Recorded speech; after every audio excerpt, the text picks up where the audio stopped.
What is up, guys? Welcome to another episode of Pretty Open-Minded. I don't know if y'all know the news, but recently my camera broke. It's not like unusable, but this situation, because this doesn't close at all, and all I was doing was just taking the SD card out, and then some piece popped out, and it just hasn't been able to close since. And then this screen kind of popped out, so I did get some screws that came in the other day from Amazon that I haven't screwed in yet, so I'm just trying to figure it out. But thankfully I have this backup camera. I've been playing around with it for like the past few days, trying to figure out how to use it like properly, and I think I got it down. And now I have a mic, so I'm gonna be super annoying with it because I just tested it and it sounds really crisp on the camera, but every time I try to film on my phone, it sounds like buzzing in the beginning of the video now, and then like it starts sounding normal. But if I film it like a video from my actual camera itself, like on my phone, I don't have issues. But every time I film a video on TikTok with this on, like it's just a whole mess that I'm still trying to figure out, because it does annoy the shit out of me whenever I'm like looking back, and then sometimes the audio would cut out. I don't know if I'm gonna be posting this video. This is kind of like a rant video because I don't know how to feel, but I'm just gonna do my intro really fast. If you're new, subscribe, like this video, comment, check out my other videos. It'll be greatly appreciated. Check out my podcast. It's Pretty Open-Minded, and it's available on YouTube, Spotify, Apple Podcast, Substack, and also trying to post notifications because I do try to post once a week, but a lot of things have been happening. I was recovering from an ear infection, and then I also got a root canal retreatment procedure the other day, and I was in excruciating pain for like some days, and it's just been a lot. And then I started my period yesterday, so it's just been constant pain all July. So it's just like I haven't really had time to really like not know what it feels like to not have pain this month. Like, we're just gonna get right into it, I guess. So there's no easy way to say this, but yesterday I found out that my father has cancer, and it's like a white blood cell cancer, so it could be either leukemia or lymphoma, and it has metastasized in his body. But leading up to this has been a very long journey, in my opinion. I'm gonna just talk about what happened yesterday, because yesterday was just a lot in itself. So yesterday started off very normal, you know what I mean, as usual. My mom was at work.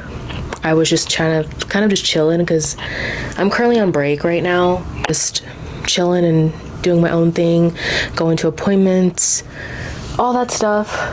But around 12, I got a notification from the doorbell that there was someone at the door.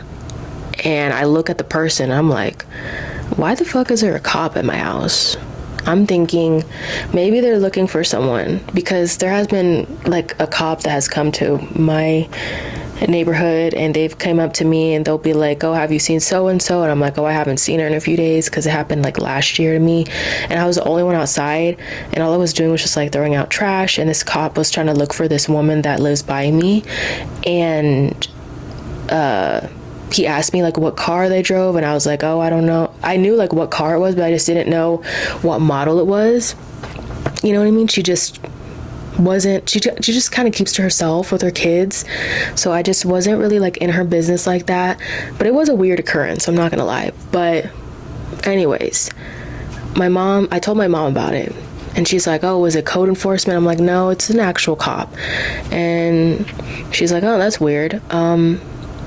So she goes out there and she talks to him, and then she comes back in like crying. And I'm like, what is going on? What is going on? And she's like, the cop is saying that your dad is missing. No one's been able to get in contact with him for a few days. I don't know where he is. I don't know what's going on. So they came here because all of his stuff is tied here, even though he lives somewhere else.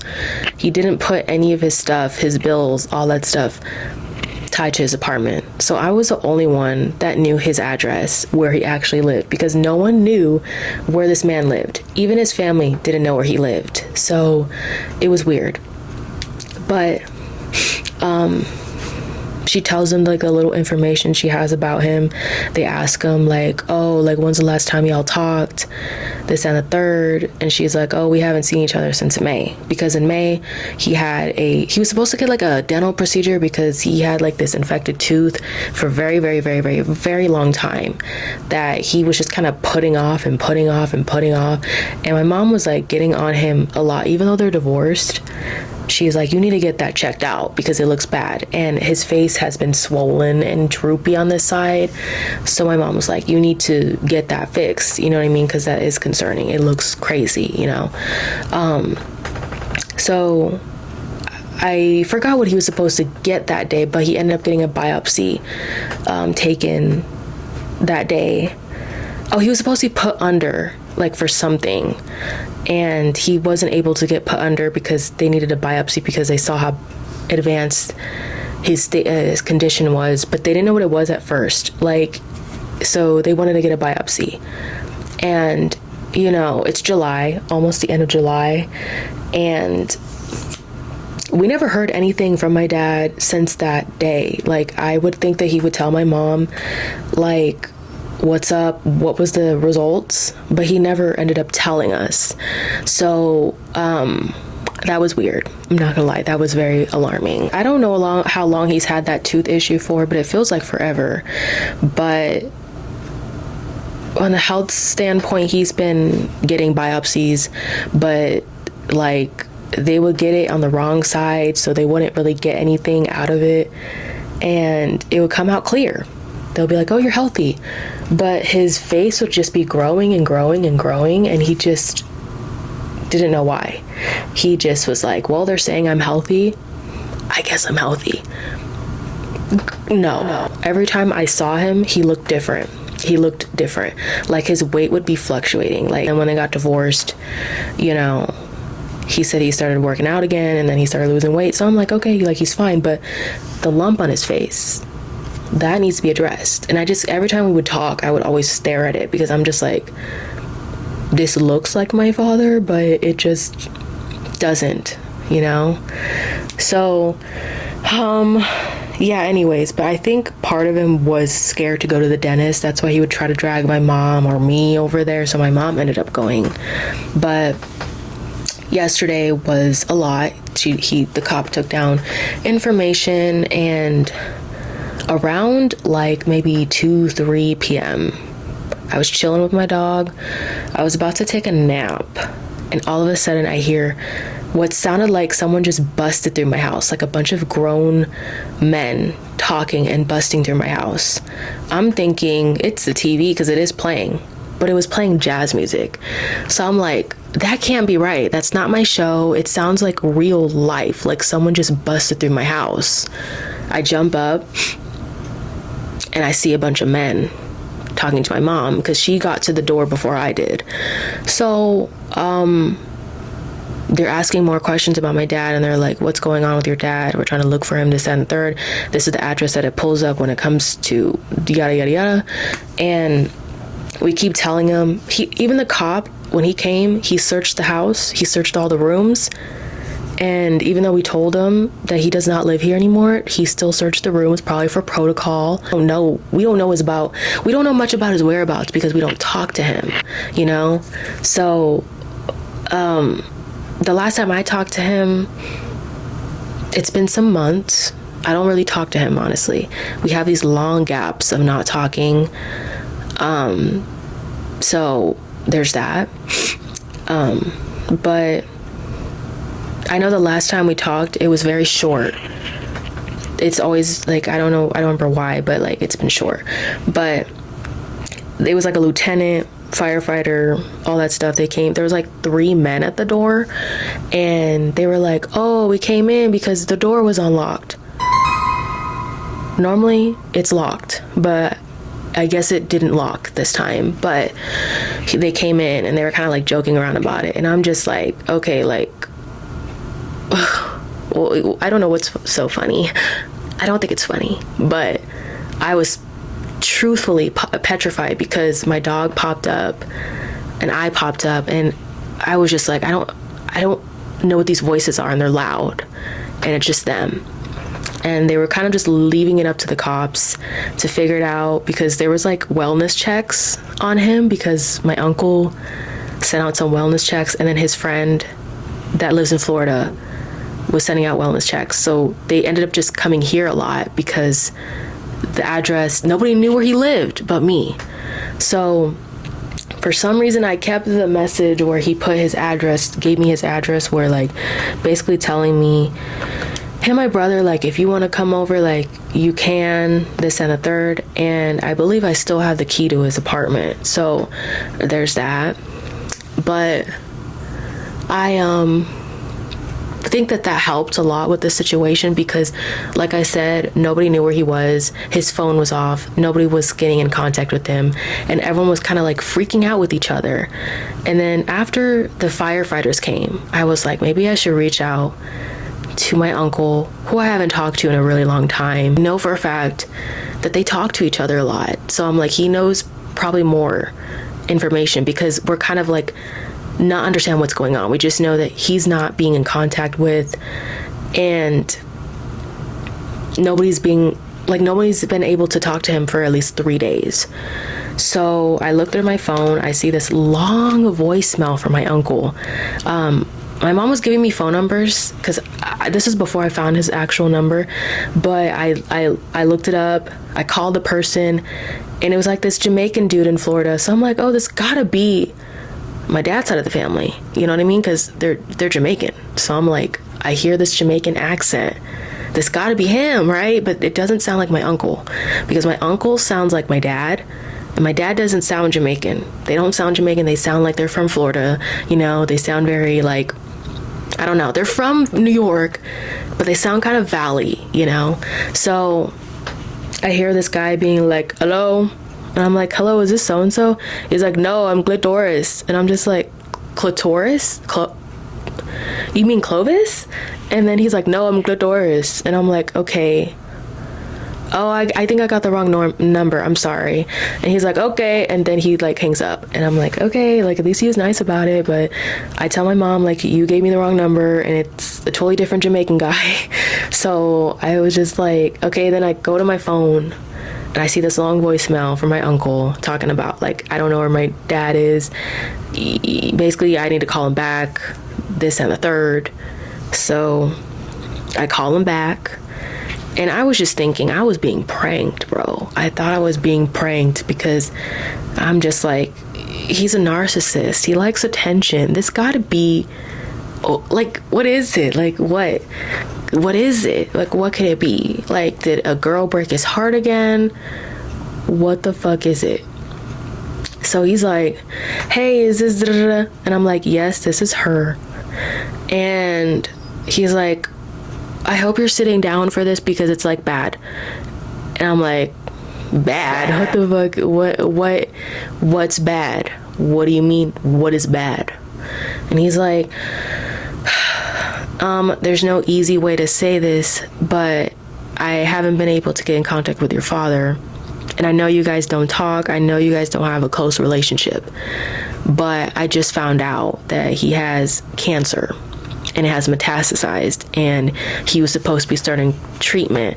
And he's telling me I haven't seen him move on his phone, like, because they have like this shared like step counter app that they share, and I see like the screenshots of his account, my dad's account, and it says 0 steps a day ago. So he's like, I haven't seen any movement. I think he's in the apartment. My first, like, I guess, indication, I thought that he was oh my gosh, I thought that he was like,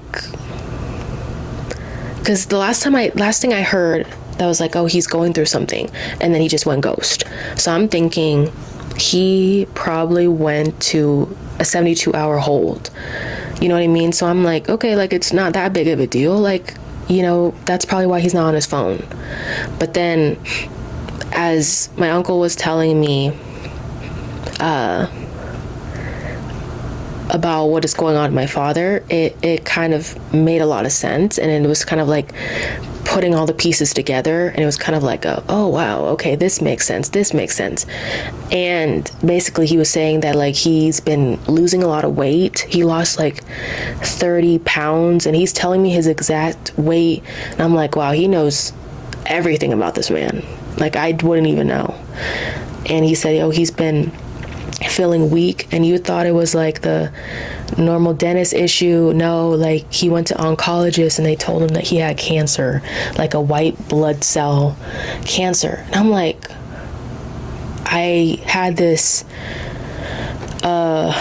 epiphany, and I was like, wait, white blood cell, that sounds familiar.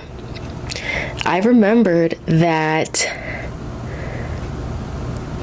he was in the hospital a lot back in 2019 because he was losing a lot of weight, and we didn't know why. We were just like, what is going on? Because he would eat, and then like it just didn't look like he gained weight. So he was like super duper uber skinny back in 2019. And my dad was kind of like, oh, maybe it's stress, because like the doctors weren't saying anything. And then he gained the weight back, and then it seemed like everything was fine. So we were like, well, it never got fully addressed, so I guess it's all fine over here. Fast forward to 2026, we get this news, and it's kind of like a closure thing for all of us. It sucks, it does, because hearing that your parent has cancer is never easy, and I don't think it'll ever get easier, to be honest with you. I just feel very lost, but it kind of gave me like a lot of closure. But I also was kind of frustrated at the medical system, because we've been trying to figure out what was wrong with him for a long time, and it took until the dentist to be like, let me take a biopsy, because whatever's going on, it looks bad. And I remember my mom telling me everything, like there was a lot of pus and stuff like that, and they were like very concerned about his mouth, so they ended up getting a biopsy. And then that, fast forward to now, like, why would you go a whole month without telling us that you have that?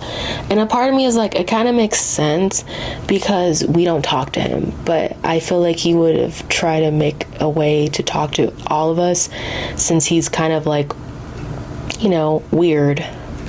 But how my uncle kept getting information was through my dad's friend. He would send him the messages, and this is how we got like all the information. So it was just, it's a lot, you know. When I was talking to my uncle, we talked for like maybe 20-30 minutes, and most of it was just him kind of talking in circles, and I was just trying to tell him like the little information that I had. And I was like, I know that he goes to like a different part of like a different city sometimes to do Uber and talk to some women and whatever. He's like, but that was one time, like he didn't go a lot. And I was like, well, in my head I'm like, I don't know, like the way that he talks about it is like he goes a lot, but I think he just keeps repeating the same story over and over again, and I didn't pay attention, I guess. So I was just like, okay, that's out. He's definitely not there. So it's just a lot. It was a lot. And fast forward to today, the next day, he's been found. The reason why he hasn't been talking to anyone is because his phone was broken. But it still doesn't negate that I still have a parent with cancer. And that realistic thing kind of stings a little. But I also feel very conflicted, because there's a reason why I don't talk to him. There's a lot of reasons why I don't talk to him. And my grandma was kind of trying to make it seem like I should just break contact and talk to him, go to his cancer treatments with him, all that stuff. But the thing is, when I was talking to my uncle, like once he goes to Florida, they were going to be helping him out with that. But a lot of his treatments have to be here because he lives here. So he's going to start chemo. That just sounds weird to say, like a parent starting chemo. like, I'm making jokes about it because it just doesn't sound real. Like, I literally said, when he told me your father has cancer, I was like, are you freaking pranking me? Like, I straight up said, are you being dead ass right now? And he's like, no, like, I'm being serious. You know, I don't talk to you in this way. You know, like, this is serious. Like, you know what I mean? And I'm like, I think I'm being pranked. I still think I'm being pranked. And I think it's just because it's very early stages that I'm finding out. We're all finding out kind of together. And it's just kind of shocking. I'm in the shock stage, but also I'm trying to be realistic. Started like kind of being like, what do I do? Like, do I look up support groups for adult children that has a parent with cancer? Like, what do I do? I don't know what to do because my brother is not very comforting. We're not close. And the only person that would probably understand is his side of the family. And my brother is he shut off emotionally. And when we told him that he has it, he was just like, that's his fault that he got it. Which I don't agree with. I know that he's a horrible person. But blaming him for getting cancer is kind of crazy. Oh my god, my camera's dying. No. Hold on, y'all. It's been some time later. It's been a lot later. So I gave this some time to charge and figure it out because it said like battery exhausted. And I think it's because of the mic, to be honest with you, because that's the only thing that happened that was like different. But yeah, I left it off with, I didn't agree with what my brother said. The harder part is, I guess, letting it settle in, like reality setting in that he does have cancer. And I was looking up the cancer that he had, and he had pretty much all of the symptoms. And I'm just like, how does this get overlooked for so long? You know what I mean? I don't get how that gets overlooked for so long, but here we are. Part of me is like frustrated, but also very, I guess, thankful that we finally have some answers. But I guess I can go now into how I'm feeling because I didn't really talk much about it, but it's been a lot for the last 24 hours.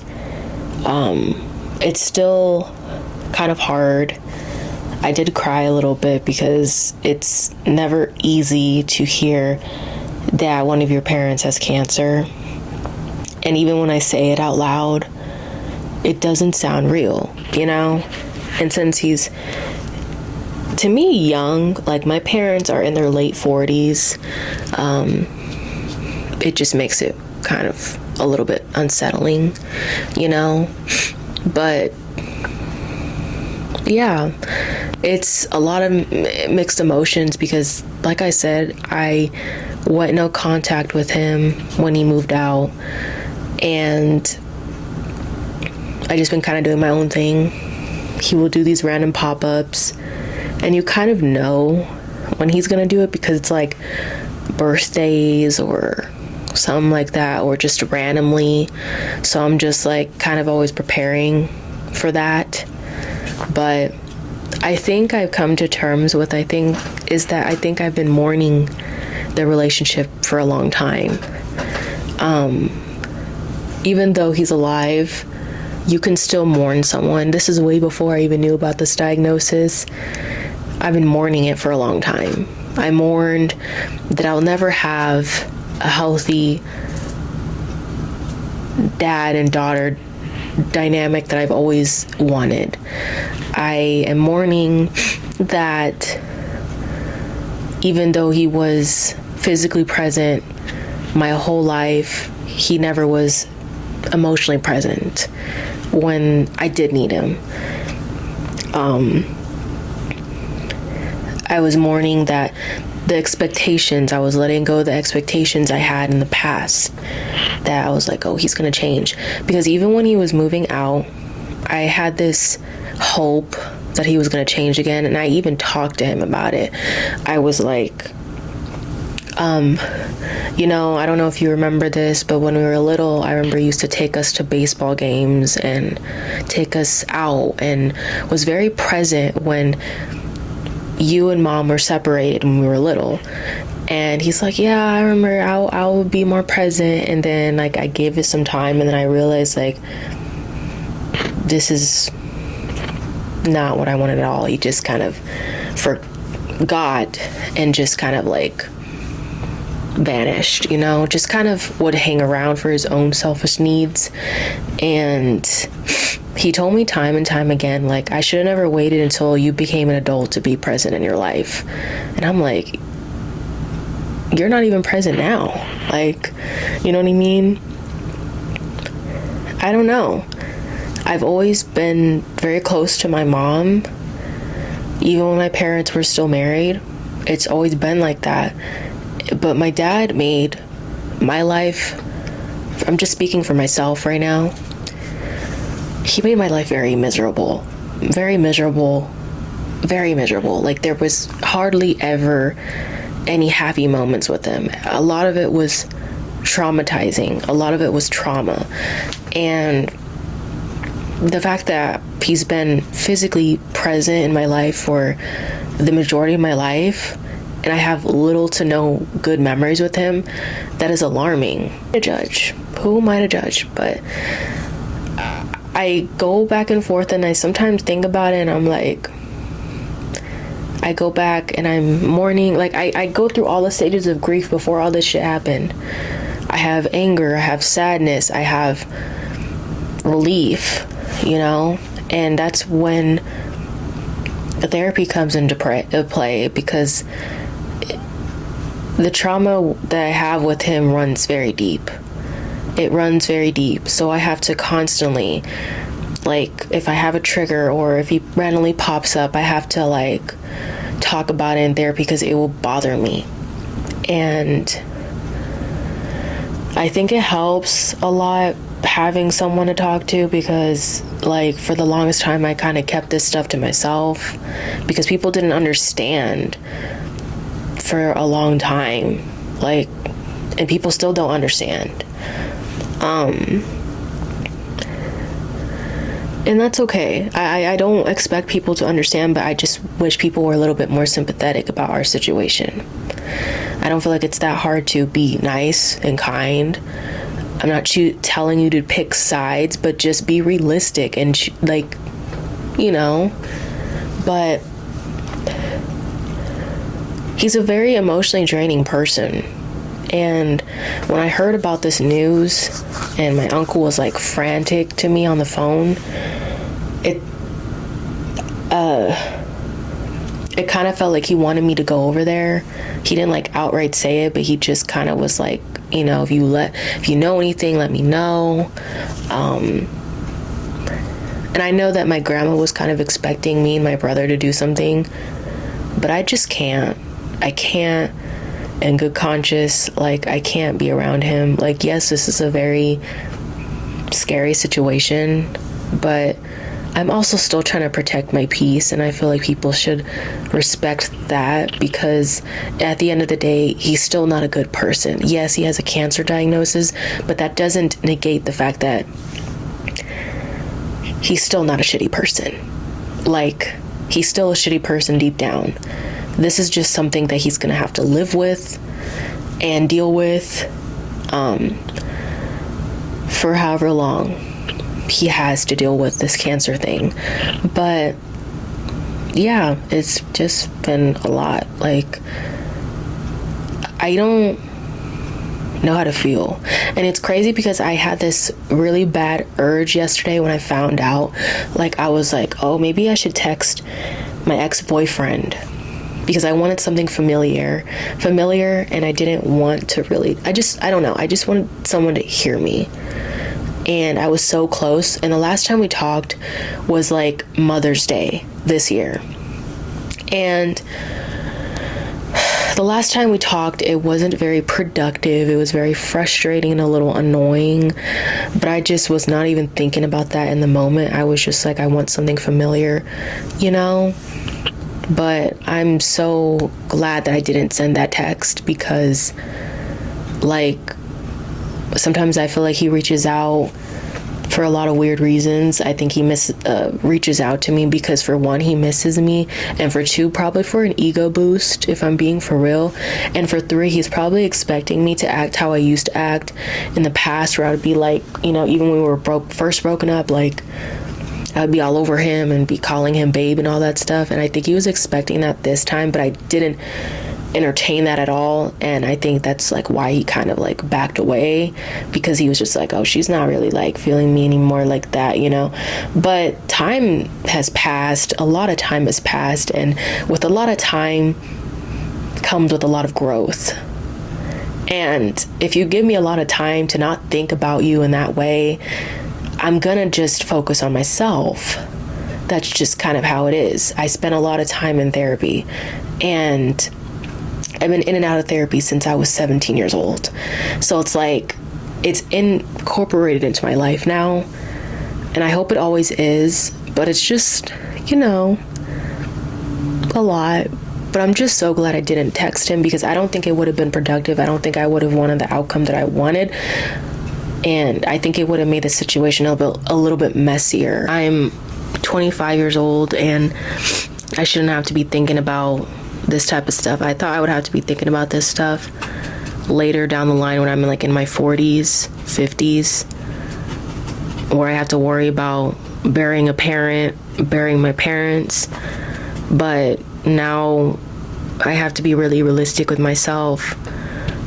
But I think he doesn't want to die, and that's why he's doing these chemo treatments, because I think he thinks like there's a chance of it being salvaged. Still don't know if I'm going to be going with him to his cancer treatments. I mean, it sounds lonely, it sounds depressing to go by yourself and hearing all these news by yourself. And then, because his family's in Florida, his friend, Florida, everything, yeah, Florida. But I don't know, because like I said, he's a lot to deal with emotionally, and I don't know if he's going to be holding over our heads if we don't help him through this, because he does do stuff like that. Like, he'll guilt trip me into doing things, and when I was still living with him, I felt obligated to, because he would guilt trip me, so I feel like I didn't have a choice. But now that I don't live with him, I feel like I have a choice. But it's also like, if I was around him, I think it would be settling in, and I'd be like, yeah, that's crazy. Leading events, like, it was a lot. It kind of felt like I got whiplash yesterday. And now every time my dog barks, and also I forgot to mention, yesterday my dog was acting really, really weird all day. He would not stop barking. Before the cop came, he was barking all morning, and we kept telling him to like shut up and stop, and because she's working, and like sometimes she gets calls and then he'll be barking in the background, and then she gets in trouble by her supervisor and shit. And because he doesn't do like little barks, he does a lot of barks back to back, and it's loud and it's annoying. But for some reason, he just was not letting up. And normally he's asleep while she's working, or he's in the back of the room licking himself or sleeping. But for some reason, he just would not let up. So I'm like, there's these weird subtle signs that something is just going on. Something is just weird, like in the energy, the air. But it just made sense. And I can't get over the fact that I had a dream the night before the cop came, that a cop was going to come to my door and deliver me bad news. I have never had a dream like that. And since I was like, well, I don't know, maybe it's because I was watching a lot of like D4VD Celeste Riva's videos, because the preliminary hearing was this week. So I was like, you know what, like, I've been kind of trying to keep up with it, but it's also making me a little bit nauseous hearing all the new updates and all that stuff. So I don't think I kind of like step back a lot with that stuff. And you know, the crazy part is, like, a month ago, I think I've tried filming the video. Actually, I didn't try. I gathered all the evidence, wrote notes. Took me days to finish these notes because I was so hell-bent on making the updated video for the Celeste thing. But then I was like, I got to it. I was like, I don't want to do this. I don't want to do this. I don't know what it is. Like, I don't know why something was telling me, like, not to finish it. So I just randomly stopped recording in the middle of my sentence. And I was like, I'm not doing this. I'm not finishing this video. I can't sit through editing this. It's going to make me nauseous. I can't sit through this. I can't go through all the freaking news articles and show y'all what this man did to this little girl. I can't do this. I can't do this. I did it the first time, and for some reason it was like, it wasn't easy for me, but it was a lot easier back then. But for some reason this time, since more stuff is coming out, it's like it's kind of a lot, and it's kind of like, it's gruesome. It's very gory. And it's very uncomfortable because I don't know why it's like this case triggers me a lot. And I don't know if it's because I was her age talking to grown folks too. And that could have easily been me myself or what. But something is just telling me I don't think you're going to be seeing that video. I don't think you're going to be seeing that video. I made a whole thumbnail for it, notes, all that stuff. And I just deleted the clips. That's controversial. It's controversial of raids. Delete everything. Everything goes. Everything goes. Have you ever heard of the invisible strength theory? Oh yeah. Exactly that. So basically, we met because we were supposed to meet. Now TMZ has obtained video from the March disappearance. It was captured by a surveillance camera down the street from Celeste's home in Lake Elsinore, California. Tripping! Nah, you tripping! How about you ain't tripping? You gonna let a woman talk? Alright, I'm not gonna let your woman talk. This afternoon, the platinum-selling singer known as David in court for the first time, hours after this stunning announcement from LA's district attorney. Today, I am announcing the charges against David Anthony Burke. Charges, the harshest possible, which could bring the death penalty. So there is that. Brushing it off. And there was also like this bee yesterday that just would not stop bugging me after I got the news. And I'm normally not really into that. Like, I don't really, like, bees don't care for me. They just fly by me and they don't care. And I was like, I know I'm not wearing anything floral. What the fuck is this about? What the future will hold and how that will be. But it's definitely not an easy place to be in. And I keep saying that, but it's true. I didn't like him. I haven't liked him in a long time. But I didn't think that this is what's gonna happen to him. I didn't think that at all. And I honestly feel like low-key, you know, moving out of California kind of opened a lot of eyes because, like, with the health. Because I was telling my mom, I was like, you guys go to the doctors a lot. And I feel like y'all weren't doing that when we still lived in California. I feel like ever since we moved here, y'all have just been going to the doctors a lot. And she's like, yeah, but I think it's because, like, you know, there's a lot of doctors that are, like, actually giving us diagnoses. And when you're in California and you have Kaiser as your insurance, they often dismiss you a lot. They often misdiagnose you. Like, my brother and my mom went through the ringers with it. My aunt went through the ringers with it. It's a really not a good company. Like, they never misdiagnosed me with anything. But I will say, like, they are very dismissive. And I don't really like them as a company. And barely anyone talks about that. But they are so blinded by, oh my God, it's California. Like, oh my God. Like, I think people just like saying that they, like, live in California.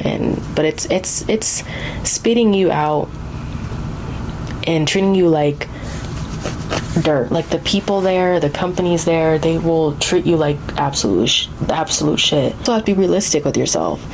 I learned a lot of things about my parents' health problems, and I'm like, why wasn't this caught before? You know? But like I said, they dismiss things. You'll be like, oh, my heart feels like it's beating too fast. They'll just be like, it's anxiety. Like, that's what Kaiser would do. And it's just alarming how it's still a functioning company, because it's just like, okay, like, it's not always going to be anxiety.